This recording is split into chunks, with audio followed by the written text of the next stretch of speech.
Assalamualaikum warahmatullahi wabarakatuh. Kembali lagi bersama kami Pat Air Official. Seperti yang saya bilang kemarin bahwa hari ini kami akan melihat hasil pengaspalan yang dilakukan kemarin pada tanggal 26 April, di mana pengaspalan kemarin tersebut adalah pengaspalan lapisan pertama terakhir atau pengaspalan yang ke-17, tikungan ke-17, karena sirkuit Mandalika ini memiliki 17 tikungan dengan panjang 4,31 km. Dan untuk itu hari ini saya sudah berada di atas sirkuit Mandalika untuk melihat langsung hasil atau progres terkini pembangunan sirkuit Mandalika. Selamat datang dan selamat menyaksikan. Jangan lupa menekan tombol subscribe dan aktifkan tanda loncengnya agar teman-temanku semua mendapatkan pemberitahuan saat kami mengupload video-video terbaru mengenai progres terkini pembangunan sirkuit Mandalika.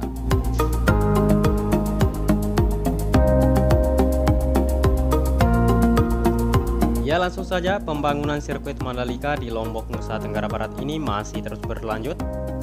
Meskipun gelaran MotoGP di Indonesia ditunda pada tahun 2022 mendatang, namun sirkuit ini akan tetap dipakai untuk gelaran World Superbike yang dijadwalkan pada November 2021 mendatang. Dan saat ini seperti yang kita lihat bahwa aktivitas hari ini di sisi trek lurus atau di pinggir bagian pit line sedang dilakukan penggalian gundukan bekas pemakaman. Dan di area ini nantinya akan terbangun area pedok, yang dimana pedok di sirkuit Mandalika ini akan sanggup menaungi 40 garansi. Sedangkan kapasitas grandstand seating di sirkuit Mandalika mencapai lebih dari 50.000 tempat duduk, sementara tribun berdiri sanggup menampung 138.000 orang.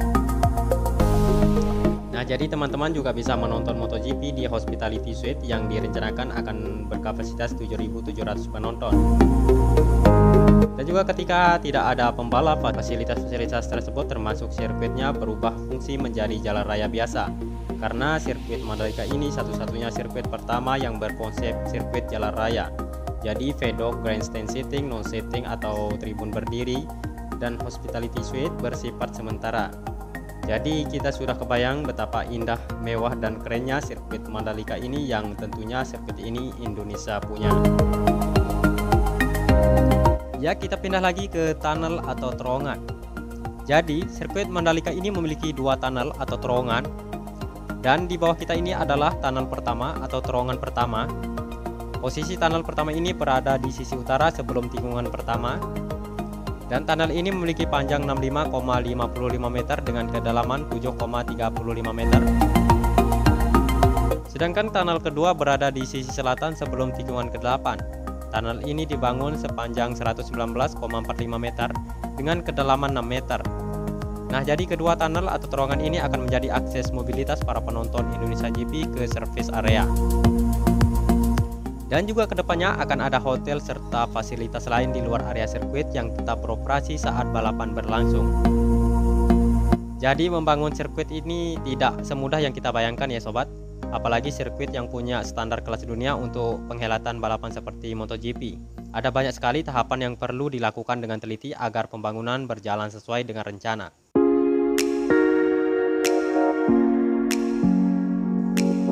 Sirkuit Mandalika ini dikerjakan secara detail dan tidak seperti membangun jalan biasa. Ini harus benar-benar dihitung sekali, tingkat presisinya harus tinggi dan tidak boleh ada kesalahan sedikit pun. Jadi tahapan yang perlu dilakukan agar pembangunan sirkuit Mandalika ini bisa berjalan sesuai dengan harapan, itu yang pertama adalah bagian trek utama. Dan trek utama ini perlu digali dulu 1 meter untuk fondasi sepanjang 4,31 km. Kedua, pembuatan service road di kanan dan kiri trek. Dan tahapan ketiga adalah lapisan pengerasan agregat tanah.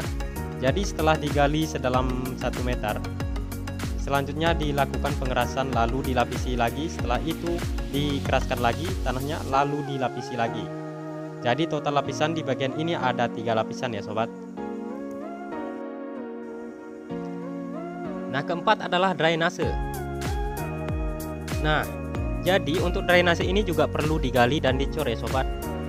Drainase ini ada di kanan dan kiri trek, sehingga jika panjang treknya 4,31 km, maka drainasenya tinggal kita kalikan 2 saja ya sobat. Kelima adalah aspal. Pengaspalan ini juga tidak hanya sekali dilakukan sobat. Ada beberapa tahapan dalam pengaspalan seperti aspal base, aspal grinder, dan aspal wearing. Setelah itu semua dilakukan baru dibuat aspal berm. Aspal berm ini berfungsi untuk membuat aliran air yang jatuh ke trek dan tidak mengenang dan mengalir ke jalur pembuangan.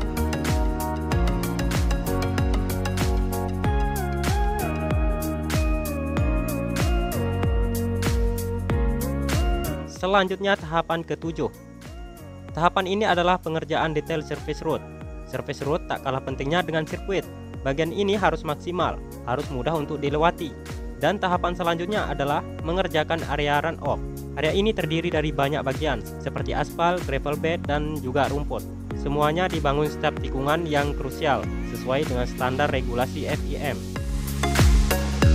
Semoga video ini bermanfaat dan jangan lupa menekan tombol subscribe dan aktifkan tanda loncengnya agar teman-teman semua tidak ketinggalan dengan video-video terbaru mengenai pembangunan sirkuit Mandalika.